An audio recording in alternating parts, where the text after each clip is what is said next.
सभी को सादर जय जिनेंद्र। आज मैं उमा स्वामी जी के बारे में बताना चाहती हूँ।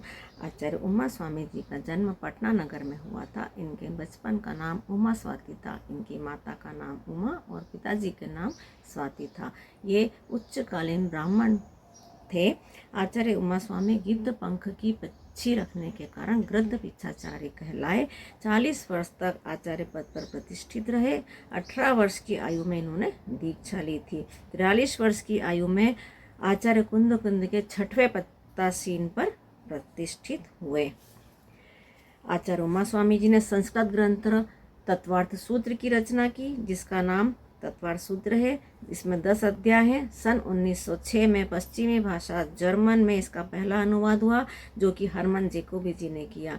ये एक जैन विद्वान थे। तत्वार्थ सूत्र पढ़ने से एक उपवास का फल मिलता है। इसमें पूरा जैन धर्म का सार समाया हुआ है। तत्वार्थ सूत्र के मंगलाचरण में अरिहंतों को नमस्कार किया गया है। इसके प्रथम अध्याय में सम्यक दर्शन, सम्यक ज्ञान, सम्यक चारित्र का वर्णन है और 7 तत्व, जीव, अजीव, आश्रव, बंध, संवर, निर्जरा और मोक्ष का वर्णन किया गया है। जिस प्रकार 3 पहिए पे दौड़े बिना फ्लाइट उड़ान नहीं भर सकती, उसी प्रकार दान, पूजा, शील के बिना धर्म नहीं हो सकता। द्वितीय अध्याय में आत्मा के भाव का वर्णन किया है। तीसरे अध्याय में अधोलोक मतलब नरक की पूरी जीवन यात्रा का वर्णन, 7 नरक, भूमि, 6 कुलाचल पर्वत, 6 सरोवर, 6 कालों का वर्णन आया है। चतुर्थ अध्याय में देवों के प्रकार, 6 लेश्या, 16 विमान जिसमें वैमानिक देव किस प्रकार रहते हैं, 12 स्वर्ग, लोकांतिक देव आदि का वर्णन आया है। 5वें अध्याय में अजीव तत्व का वर्णन आया है।